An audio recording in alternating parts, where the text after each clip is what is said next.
Hello, good morning, students. Once again, I welcome you all in English class. Today we will start the next topic, that is हम letter. ठीक है, हम letter जो है वो शुरू करेंगे एक नया टॉपिक. और अभी तक हमने जो है हम बिल्कुल अकॉर्डिंग टू ब्लू प्रिंट चल रहे हैं. हमारा क्वेश्चन नंबर 12 कंप्लीट हो गया था. ठीक है, फिर हमने जो है क्वेश्चन नंबर 13 कंप्लीट कर लिया, रिपोर्ट एंड फैक्चुअल डिस्क्रिप्शन.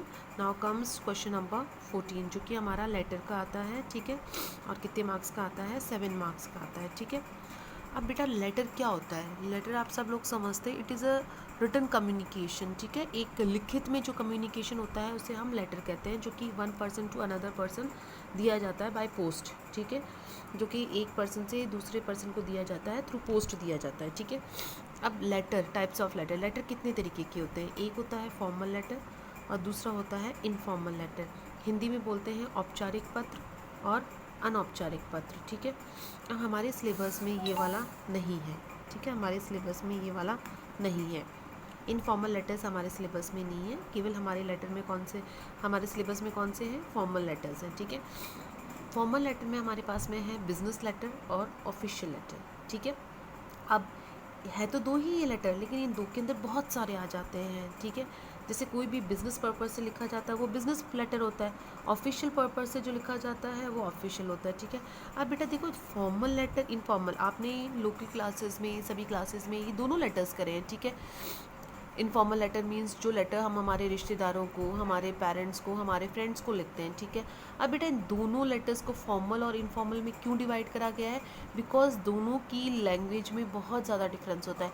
आप देखो, जब आप अपने घर वालों से बात करते हो, आप अपने पेरेंट्स से बात करते हो, आप अपने दोस्तों से बात करते हो, तो आपके बात करने का टोन कैसा रहता है? इनफॉर्मल होता है. मतलब कि आप हालचाल पूछते हो, किसी के घर भी जाते हैं, हम किसी से बात भी करते हैं, रिश्तेदारों से बात करते हैं. ठीक है, पेरेंट्स से बात करते हैं. ठीक है, या फ्रेंड से बात करते हैं, तो आप किस तरीके से बात करते हो कि हेलो तुम कैसे हो, मैं ठीक हूँ. ठीक है, इस तरीके से बात करते हैं. मतलब कि आपकी लैंग्वेज कैसी होगी? इनफॉर्मल होगी.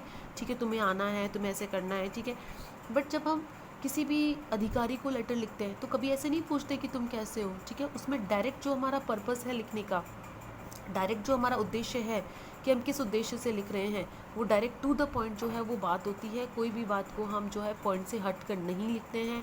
मान लो कि हमें कोई शिकायत करनी, तो ये हमारी शिकायत है, ये ऐसी सी बात है. जो डायरेक्ट हमें बात कहनी है वो हम केवल फॉर्मल लेटर में लिखते हैं. ठीक है, अब आपकी ये तो है नहीं. ठीक है, ये आपको समझना नहीं है, आपको समझना ये है.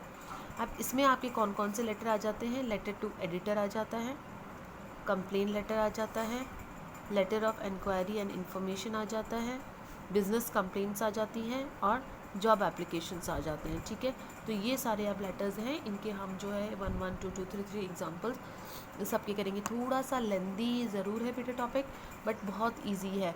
और ये देखो आपका 7 मार्क्स का आता है. अब 7 मार्क्स में से सबसे ज़्यादा स्कोरिंग होता है लेटर के अंदर करना. क्यों होता है? क्योंकि लेटर जो होता है वो 2 पार्ट्स में डिवाइड होता है. एक तो लेटर का फॉर्मेट होता है. ठीक है, दूसरा जो हम लेटर लिखते हैं कंटेंट, वो होता है उसका. ठीक है, अब अगर आपने 7 मार्क्स का है, आपने केवल फॉर्मेट भी उसका लिख दिया ढंग से, तो आपको आधे नंबर फॉर्मेट के मिलते हैं, मीन्स 3.5. आपको 3.5 नंबर जो है वो फॉर्मेट के मिलेंगे. तो सबसे ज़्यादा स्कोरिंग है. स्टेप बाय स्टेप अगर आप करते जाते हो, जो जो स्टेप आपका सही है उसके अकॉर्डिंग आपको मार्क्स मिलते जाते हैं. ठीक है, लेटर टू एडिटर, मतलब कि एडिटर का मतलब होता है संपादक, अखबार के संपादक को पत्र. कंप्लेंट लेटर, कोई भी शिकायती लेटर. ठीक है, शिकायत करने वाला. Letter of inquiry and information, इसका मतलब होता है कोई भी पूछताछ करना, कोई इंक्वायरी करना, उससे रिलेटेड लेटर. बिजनेस कंप्लेंट्स हो सकती है आपकी, कोई भी बिजनेस रिलेटेड शिकायत हो सकती है. ठीक है, आपकी जॉब एप्लीकेशंस हो सकती है, नौकरी के लिए आवेदन. ठीक है, जब हम जॉब के लिए जाते हैं, नौकरी के लिए आवेदन, ये सारे लेटर्स वैसे मैंने आपको 11th क्लास में करवाए हैं. ठीक है, जो जो मेरी क्लासेस थी 11th, मैंने सारे लेटर्स करवाए हैं. फिर भी अगर आप, मैं दोबारा करवा रही हूँ. मैंने 11th में भी आपको बेटा यही बोला था कि प्लीज़ आप ये टॉपिक ढंग से समझिए, ताकि आपको जो है 12th में ये टॉपिक करना है. ठीक है, तो ये सारे मैंने आपको करवा दिए थे, लेकिन हम 12th में जो है वापस करेंगे. वही 11th वाले ही लेटर्स है, कुछ भी नया नहीं है इसके अंदर, कुछ भी नया नहीं है. ठीक है, वही लेटर्स हैं, वही आपको समझना है. लिखने का, लेटर लिखने का मतलब हो बहुत ही सिंपल लैंग्वेज में, टू द पॉइंट आपको बात करनी है. ठीक है, कोई भी ऐसे नहीं कि आप लिखे जा रहे हो, नहीं. आपको टू द पॉइंट जो आप लिखना चाहते हो, भाई आप क्या किस मामले में लिख रहे हो, क्यों लिख रहे हो, आप अगले से क्या चाहते हो, यही चीज़ें लेटर में आती हैं, ठीक है, यही चीज़ आपको लिखनी है, ठीक है। तो आपको बिल्कुल टू द पॉइंट, बिल्कुल एक्यूरेसी का बिल्कुल ध्यान रखना है, एक्यूरेट आपको लिखना है, ठीक है। अब मैं आपको बताती हूँ इसका फॉर्मेट क्या है लेटर का, ठीक है, कि लेटर का जो फॉर्मेट होता है वो आपका क्या है, ठीक है। अब इसमें आपका देखो, ये है आपका लेटर का फॉर्मेट, ठीक है, इसको हम बोलते हैं लेटर का फॉर्मेट।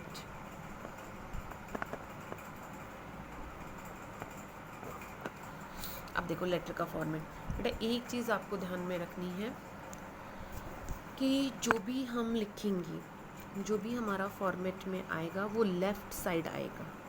ये चीज़ मैंने आपको 11th में भी बताई थी, वापस से बता रही हूँ, लेफ़्ट हैंड साइड में ही लिखेंगे हम। सबसे पहले लिखेंगे सेंडर्स एड्रेस। सेंडर कौन होता है, जो लिख रहा है लेटर, जो भेज रहा है लेटर, ठीक है। तो आपका नंबर 1 क्या आ जाता है, सेंडर्स एड्रेस, ठीक है। अब सेंडर एड्रेस को हम किस तरीके से लिखते हैं, जैसे 25 बसंत विहार जयपुर। सबसे पहले आपको plot number, house number, apartment number, जो भी आपका मकान का नंबर है वो नंबर लिखते हैं। उसके बाद में कॉलोनी लिखते हैं, कॉलोनी के बाद में शहर का नाम लिखते हैं।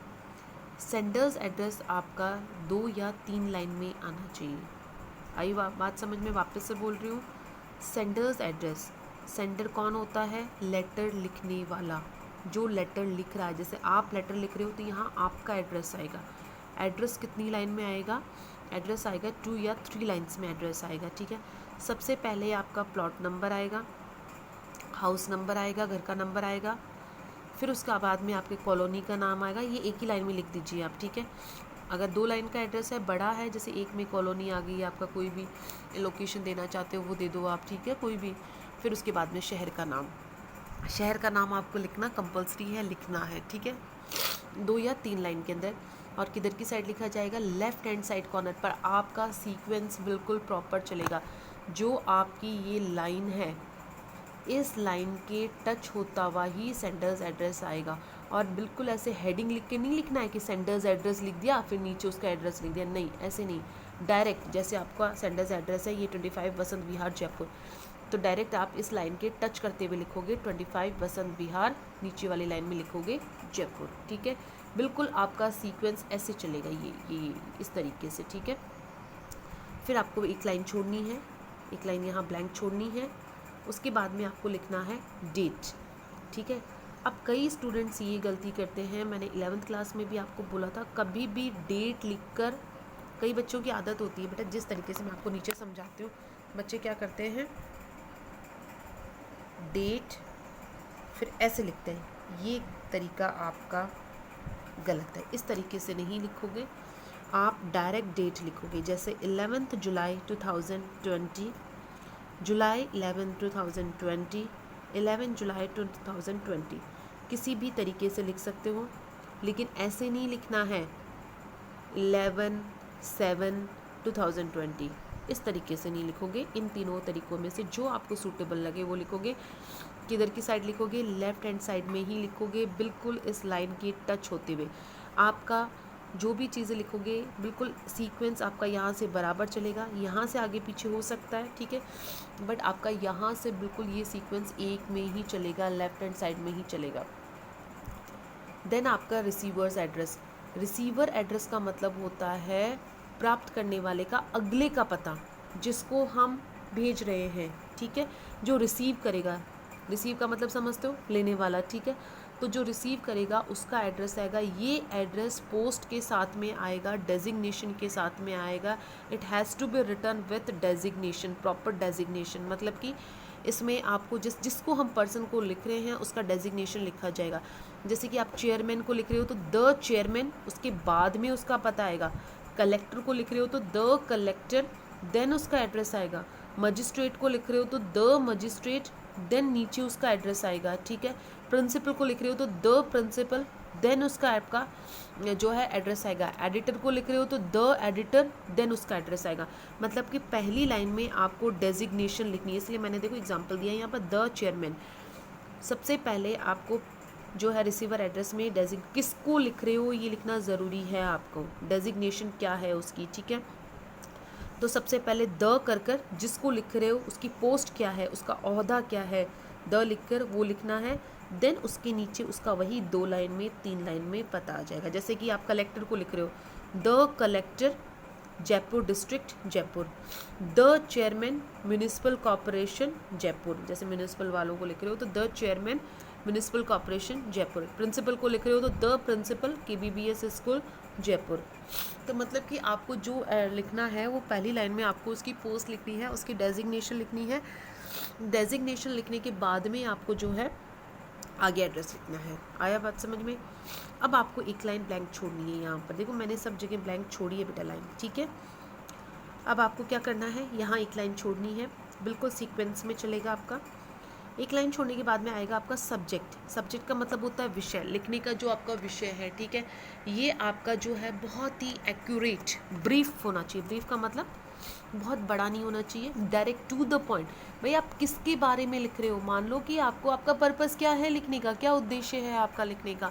मीन्स अगर आप जैसे कोई कंप्लेंट लेटर कर लिख रहे हो, आप किस शिकायत कर रहे हो, ठीक है, तो कंप्लेंट अगेंस्ट जो भी है improper supply of improper water supply, ठीक है। मान लो कि आप शिकायत कर रहे हो कि पानी समय पर नहीं आता, तो वो complaint against improper supply of water. आप जो है इलेक्ट्रिसिटी की कर रहे हो तो complaint against irregular supply of electricity, ठीक है। या डायरेक्ट भी लिख सकते हो इरेगुलर सप्लाई ऑफ इलेक्ट्रिसिटी, ठीक है। आप किसी पोस्ट मास्टर की शिकायत कर रहे हो, पोस्टमैन की शिकायत कर रहे हो, या रेगुलर आपकी डिलीवरी नहीं हो रही लेटर्स की, तो irregular delivery of letters. Subject लिखना है। सब्जेक्ट लिखने के बाद में आपको एक लाइन में कोशिश करनी है, एक लाइन में ही करने की, फिर भी नहीं आता then you can use second line, ठीक है। बट आपको बिल्कुल ब्रीफ प्रिसाइज होना चाहिए, ठीक है। सैल्यूटेशन, सैल्यूटेशन का मतलब होता है संबोधन करना। भी आप संबोधन किससे कर रहे हो, अगले को किस नाम से पुकार रहे हो, ठीक है। डियर सर भी कह सकते हैं हम, जैसे कि मान लो कोई बिजनेस पर्पस है हमारे बराबर का है, डियर सर कह सकते हैं। लेटर टू एडिटर में भी आप डियर सर लिख सकते हो। हम किसी टीचर को लिख रहे हैं, प्रिंसिपल को लिख रहे हैं, देन हम आपसे बड़ा है, कोई भी जो लिखने वाला अधिकारी है वो आपसे बड़ा है, देन आप क्या लिखोगे, रेस्पेक्टेड, ठीक है। ओनली सर भी लिख सकते हैं, मैम भी लिख सकते हैं, ठीक है। ये आपका हो गया। फिर उसके बाद में अब आपको बॉडी ऑफ लेटर लिखना शुरू करना है। मतलब कि अगर आपने 1 2 3 4 5 ये फॉर्मेट लिख लिया, अब बॉडी ऑफ लेटर ये आपको पैराग्राफ फॉर्म में लिखना है। मतलब कि आपको अपना परिचय देना है। 3 पैराग्राफ होने चाहिए आपके, 2 या 3 पैराग्राफ। कितने होने चाहिए बेटा, 2 या 3 आपका पैराग्राफ होने चाहिए, ठीक है। जैसे कि आपने अपना परिचय दे दिया, आप कौन हो, क्या है आपके लिखने का उद्देश्य, क्या है, किस मामले में लिख रहे हो, फिर लास्ट में आपको रिक्वेस्ट करनी, ठीक है, प्रार्थना करनी। इस तरीके से ये आपका शुरुआत हो जाए। ये भी बिल्कुल लेफ्ट हैंड साइड से होगा। जैसे आपने मान लो यहाँ लिख दिया डियर सर या ओनली सर, बिल्कुल उसी के नीचे से स्पेस नहीं छोड़नी है। जैसे कई बच्चे क्या करते हैं, सर लिख दिया, कॉमा लगा दिया, और फिर यहाँ से लिखना है। कॉमा का यूज़ कहीं नहीं करना है आपको इसमें, ठीक है। आपको डायरेक्ट इसी लाइन से टच, बिल्कुल ये सीक्वेंस में इस तरीके से चलेगा, बिल्कुल इसको टच करते हुए आपको जो है वो लिखना है, ठीक है, 2 या 3 पैराग्राफ में। उसके बाद में जैसे ही आपका ये कंप्लीट हो जाता है, लास्ट में एक लाइन छोड़ना आप, thank you, yours faithfully, yours truly, yours obediently. मान लो कि आप सारे लेटर्स में मोस्टली आपके फेथफुली ही यूज़ में आएगा, लेकिन अगर आप टीचर को लिख रहे हो तो ओबीडियंटली, ट्रूली भी लिख सकते हो आप, ठीक है सर, लेकिन आपका मोस्टली आपको फेथफुली ही यूज़ में लेना है। और बट अगर आप एज अ स्टूडेंट लिख रहे हो, किसी टीचर को लिख रहे हो, प्रिंसिपल को लिख रहे हो, डायरेक्टर को लिख रहे हो, तो आप किसका यूज़ करोगे, ओबीडियंटली का यूज़ करोगे, ठीक है। ये भी आपका लेफ्ट हैंड साइड में ही आएगा, बिल्कुल उसी सीक्वेंस में चलेगा। अगर आपने 1 2 3 4 5 बॉडी ऑफ लेटर में ही इंग्लिश बनाने की ज़रूरत पड़ती है, 6 7 अगर आपने ये सारी चीज़ें लिख दी, ठीक है, तो आपके 3.5 मार्क्स हो जाते हैं। प्रॉपर 3.5 मार्क्स होते हैं आपके इसकी बॉडी ऑफ लेटर के, तो मिलके हो गए आपके 7 नंबर। तो देखो फर्स्ट नंबर पर आपको ये लिखना है, second, third, fourth, fifth, sixth और आपका 7th, ठीक है। Thank you, yours faithfully.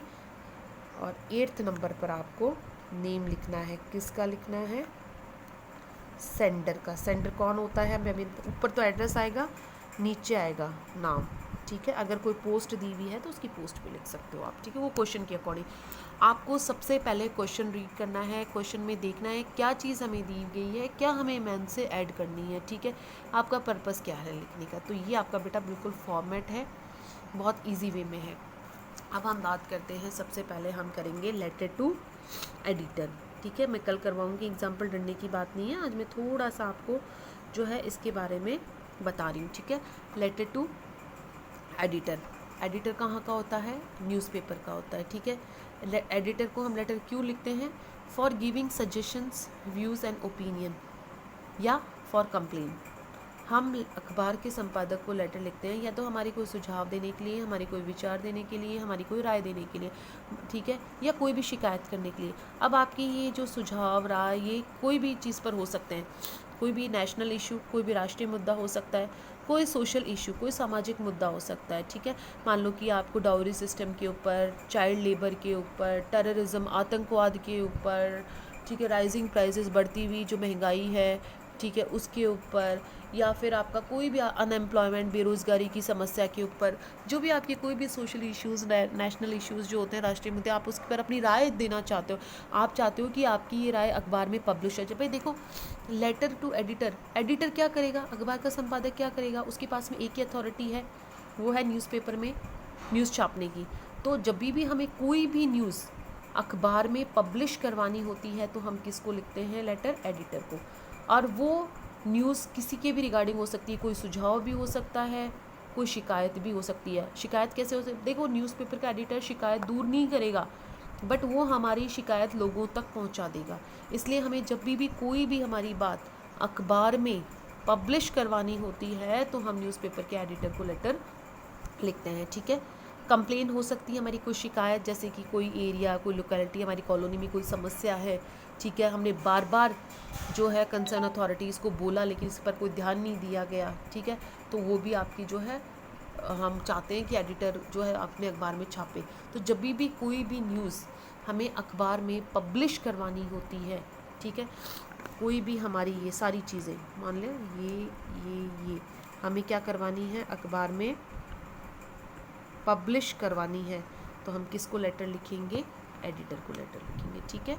और अब मैं आपको जो है कल से जो है इसके एग्जाम्पल दूंगी। ओके स्टूडेंट्स, फिर भी अगर आपको नहीं समझ में आता है कुछ भी तो आप मेरे से पूछ लेना, मैंने फॉर्मेट बता दिया है। अब जैसे जैसे हम वो करेंगे, एग्जाम्पल्स करेंगे, ठीक है, वैसे वैसे आपको और समझ में, साथ के साथ समझाती भी जाऊंगी, ठीक है। तो जैसे जैसे एग्जाम्पल करेंगे तो आपको और ढंग से जो है वो समझ में आ जाएगा, ठीक है। तो ये एक बार ये सारी चीज़ें आपको अपनी फेयर कॉपी में नोट डाउन कर लीजिएगा। Okay students, thank you, have a nice day.